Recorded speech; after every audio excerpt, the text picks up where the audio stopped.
मिनश्शैतानिर्रजीम बिस्मिल्लाहिर्रहमानिर्रहीम। कल के दरस में अर्ज़ किया था कि कुफ़ार के लिए किसी तरह की कोई सिफारिश नहीं होगी, अलबत्ता मुसलमानों के लिए सिफारिशें होंगी, चाहे जितने भी गुनहगार हों। ईमान की हालत में दुनिया से चले गए तो इंशाअल्लाहुल अज़ीज़ किसी न किसी ज़रिए से सिफारिश पहुँचेगी, और अगर खुदा न खास्ता अल्लाह ना करे जहन्नुम में चले गए तो कभी न कभी निकलने की सबील पैदा होगी, और उस वक़्त भी अल्लाह रब्बुल इज़्ज़त सिफारिशों का ही निज़ाम दोबारा कायम फरमाएंगे। चुनाचे हदीस मुबारका में अल्लाह के नबी सल्लल्लाहु अलैहि वसल्लम ने फरमाया कि एक हाफ़िज़ कुरान अपने ख़ानदान कबीले के 10 मुजरिमों को जहन्नुम से छुड़ाकर जन्नत में ले जाएगा। और इसी तरह शहीद के बारे में आता है कि 70 आदमियों को लेकर जाएगा, और बच्चा जो नाबालिगी की उम्र में वफात पा जाए वो भी अपने वालिदैन को जन्नत में लेके जाएगा, बशर्ते कि उस पर नोहा और बैन न किया गया हो। आंसू आ जाना, रोना आ जाना ये फितरी चीज़ है, इससे मना नहीं किया गया, लेकिन नाशुक्री के कलिमात कहना, बैन डालना, नोहा करना, इन चीज़ों से मना किया गया है। इससे बहुत बड़ी एक सिफारिश थी जिससे महरूमी हो सकती है। और इसी तरह कुरान पाक भी सिफारिश करेगा। सूरह मुल्क में के बारे में आता है कि ये रात को अगर पढ़ी जाए तो ये भी अपने पढ़ने वाले की सिफारिश करेगी, और ये वो सिफारिश करने वाले हैं जिनकी सिफारिश हर हाल में कबूल की जाएगी, रद्द नहीं की जाएगी। तो झगड़ालू किस्म के सिफारिशी कह लें। और ख़ुद अल्लाह के नबी सल्लल्लाहु अलैहि वसल्लम की सिफारिशें, नमाजी एक दूसरे की सिफारिश करेंगे, रोज़ा रखने वाले एक दूसरे की सिफारिश करेंगे। ये एक लंबा चौड़ा सिलसिला है जो इंशाअल्लाह क़यामत वाले दिन कायम होगा। व इज़ इब्तला इब्राहीम रब्बुहु बिकलिमातिन फ़अतम्महुन, और वो वक़्त याद करो जिस वक़्त इब्राहीम अलैहिस्सलातु वस्सलाम को उनके परवरदिगार ने चंद बातों से आजमाया। फ़अतम्महुन, उन्होंने हज़रत इब्राहीम अलैहिस्सलाम ने वो सारी बातें पूरी कर दी। हज़रत इब्राहीम अलैहिस्सलातु वस्सलाम वो शख्सियत हैं कि 3 किस्म के लोगों का तज़किरा चला आ रहा था, यहूदी, ईसाई और मुशरिकीन। और ये तीनों के तीनों गिरोह हजरत इब्राहीम अलैहिस्सलाम को अपना पेशवा मानते थे, और ख़ुद मुसलमानों का भी दावा यही है कि हजरत इब्राहीम अलैहिस्सलातु वस्सलाम हमारे पेशवा हैं और हम मिल्लत इब्राहीम हैं। तो हजरत इब्राहीम अलैहिस्सलातु वस्सलाम को ये दर्जा अल्लाह ताला ने अता फरमाया। नबी पाक सल्लल्लाहु अलैहि वसल्लम के बाद सबसे ऊंचा मकाम हजरत इब्राहीम अलैहिस्सलाम का है, और इस मकाम को पाने के लिए उनको बहुत सारी आजमाइशों से गुजरना पड़ा, बहुत सारे इम्तिहानात देने पड़े। उनकी तफसील तो यहाँ पर मौजूद नहीं है। बिकलिमातिन, बहुत सारी आजमाइशों से वो गुजरे, सिर्फ इजमाल के साथ इतना तज़किरा है, और थोड़ी सी रोशनी उन इम्तिहानात पर डाल लेंगे, बाकी तफसीलात इंशाल्लाह अपने अपने मकाम पर आ जाएगी। अल्लाह रब्बुल इज़्ज़त चूंकि अबदी और अज़ली इल्म से वाकिफ हैं, आपका इल्म इसकी कोई हद नहीं है, तो इम्तिहान की अल्लाह ताला को जरूरत नहीं थी।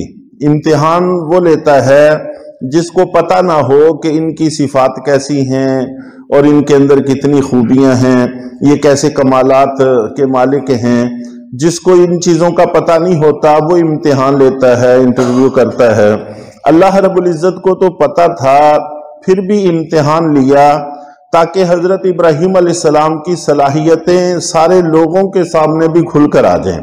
बसा औकात एक उस्ताद अपने होनहार शागिर्द की सलाहियतों से वाकिफ होता है, लेकिन फिर भी मजमे में उनसे सवाल करता है, उसका इम्तिहान लेता है ताकि सभी जान लें कि इसकी सलाहियतें कैसी हैं।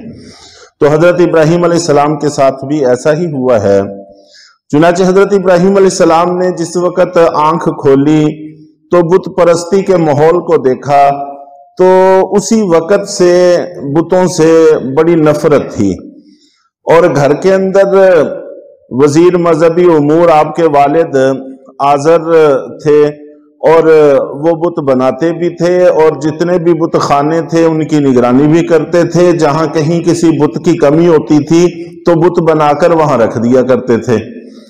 تو حضرت ابراہیم علیہ السلام نے جب یہ ماحول دیکھا تو والد کے ساتھ مخالفت رہنے لگ گئی، باوجود اس کے کہ بتوں کے حوالے سے ذرہ بر کسی حصے کو بھی انہوں نے قبول نہیں کیا حضرت ابراہیم علیہ السلام نے، لیکن اس کے باوجود حضرت ابراہیم علیہ السلام نے اپنے والد کی کسی موقع پر بھی ایسا لفظ زبان سے نہیں بولا جو توہین کے زمرہ میں آتا ہو، ہمیشہ بڑے احترام سے، بڑی محبت سے، یا آباتی اے میرے ابا جان، یا آباتی اے میرے ابا جان، اس طرح سے کہہ کر باتیں کیا کرتے تھے۔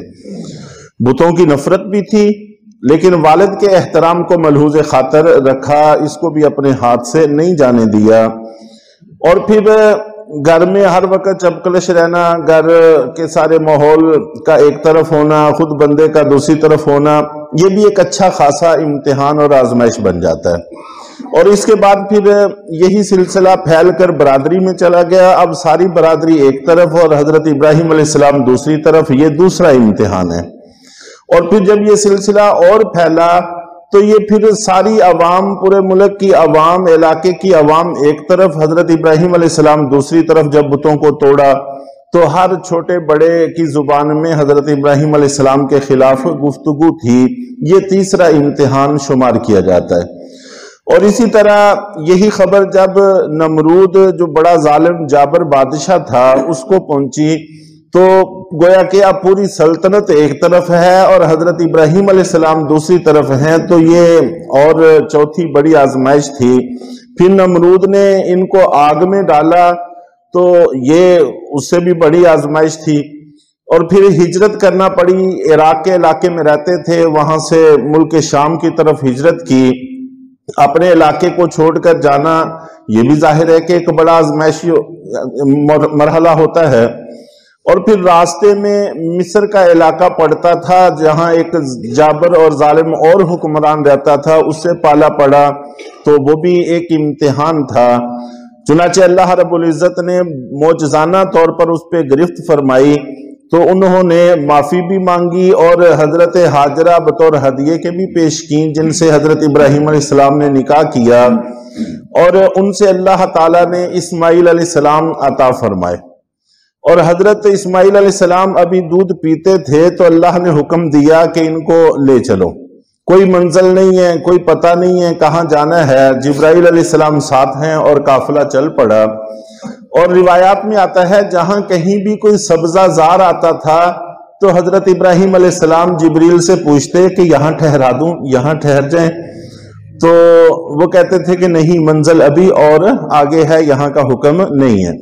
اور جہاں سیاہ پہاڑ اور پانی کا دور تک کوئی نشان نہیں، جینے کا کوئی امکان نہیں، وہاں پر جا کر کہا کہ یہ منزل ہے۔ اور ابھی بیٹھے ہی تھے تو اگلا پیغام ملا کہ اب ان کو یہیں پہ چھوڑو اور آپ واپس چلو۔ تو ابراہیم علیہ السلام وہیں سے اٹھ کر واپس ہوئے۔ یہ بھی ایک بڑا امتحان تھا، آزمائش تھی، اور بتانے تک کی نوبت بھی نہیں آئی۔ حضرت ابراہیم علیہ السلام واپس چلے گئے۔ باقی وہ روایات میں آپ حضرات سنتے رہتے ہیں کہ کئی دیر تک حضرت ہاجرہ پیچھے چلی اور پوچھا کہ یہاں کس لیے چھوڑ کر جا رہے ہیں، تو کوئی جواب نہیں دیا۔ پھر خود ہی خیال میں آیا کہ کیا آپ کو اللہ کا حکم ہے؟ تو انہوں نے اشارے سے بتایا کہ ہاں اللہ کا حکم ہے۔ تو پھر فرمایا کہ چلو کوئی مسئلہ نہیں ہے، آپ جائیں بے فکر ہو کر، انشاءاللہ اللہ ہمیں ضائع نہیں کرے گا۔ تو جیسے ہی یہ بچہ ذرا بڑا ہوا اور ساتھ ہاتھ بٹانے کے قابل ہوا، اب انہی کو ذبح کرنے کا حکم دیا۔ یہ بھی ایک بڑا امتحان تھا، صاحب اولاد اس سے واقف ہیں۔ تو ان آزمائشوں سے گزر کر اللہ تعالیٰ نے گزار کر حضرت ابراہیم علیہ السلام کو یہ مقام عطا فرمایا۔ تو आजमाइशें बड़ों पर आती हैं और ये मरातब और मकामात की तरक्की के लिए आती हैं, सुलहा पर ज़्यादा आती हैं।